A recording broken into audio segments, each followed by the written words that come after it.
This particular year, it's at commitment to. Right now, we have to go underground, and Fitch is emphasizing covers. You know, the machine, the Samaritan machine is very powerful. We've Root has put a glitch in there, so that's Samaritan can't see it. But the Samaritan isn't stupid. In one wrong move, we expose ourselves in the entire operation. They'll take, you get one guy and you can basically snuff the rest of them out. Now you throw a number in there.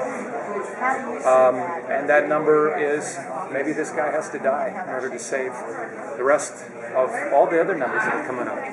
And that is the great dilemma here now that we have going, and is we're not equipped. We do not have munitions.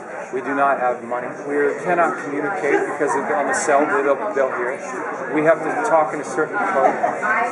And so really, we were talking earlier, it's the Empire Strikes Back. The Empire is in power, and the Empire is Samaritan in this case. Can you talk a little bit about the decision to kind of twist things going into the next season, and how that changes the storytelling on an episodic basis going forward? Definitely. It's certainly a challenge in terms of the rule set. All the things that Jim just laid out in terms of the threat to our guys and what they're living under. It's almost an impressive Orwellian state. We always knew the show was a surveillance show. We knew the machine was always watching, but the machine was on our side. Well, that's flipped.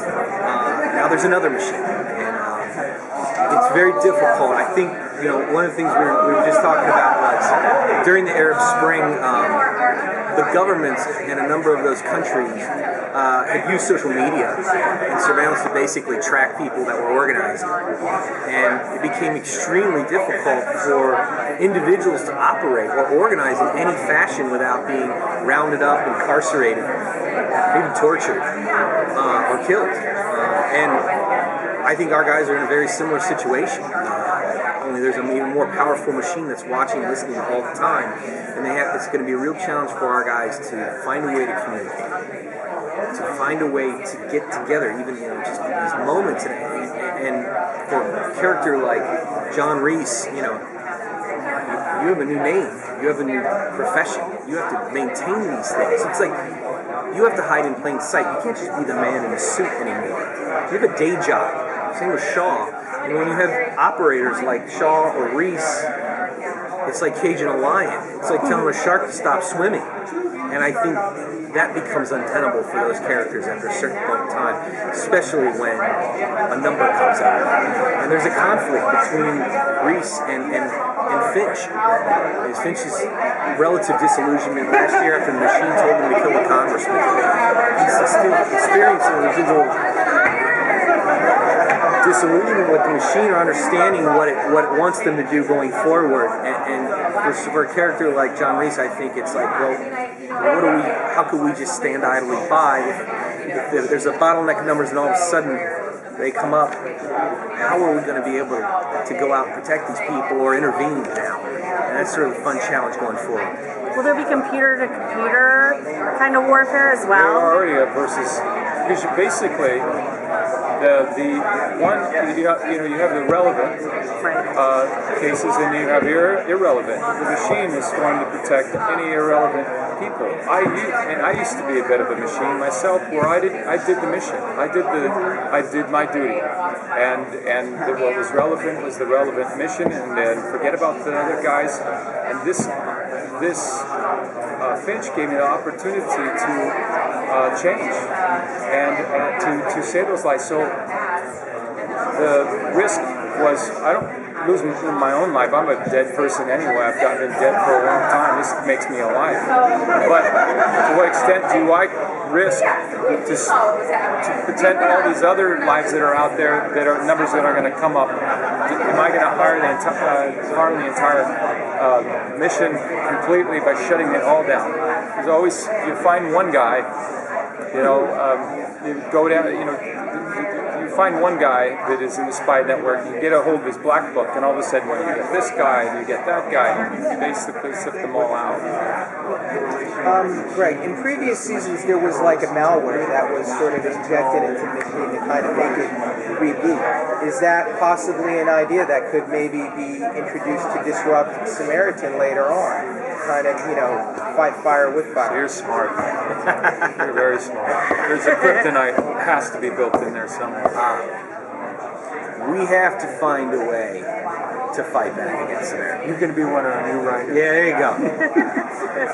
And I think that's the big challenge for Harold Finch is regardless of what Harold thinks about working the numbers and what risk that brings to our guys, is that he understands that he's the father of something that powerful that he is either going to have to learn how to use to vanquish Samaritan or figure out on his own. How do you go up against something, an artificial superintelligence?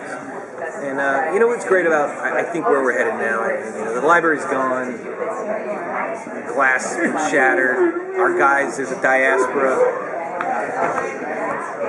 I think if the first 3 seasons of the show were about an Orwellian surveillance state, Season 4 and where we're heading now is about artificial intelligence. And it's about what we perceive to be the greatest existential risk since the Manhattan Project. And I think that's what Season 4 is about. It's about a war between 2 artificial intelligences. One last question. How does, can you talk a little bit about Root and how she's going to interact with the group, especially now that it's even more secretive? Root comes to our guys and basically lays it out. He says, here, if you do this, you're going to wind up dead. Don't do that. But I think what's interesting about Root's character is that she's always been such an acolyte. She's always been such a, she's had such blind faith in Harold's machine. To such an extent that even Harold doesn't have anymore.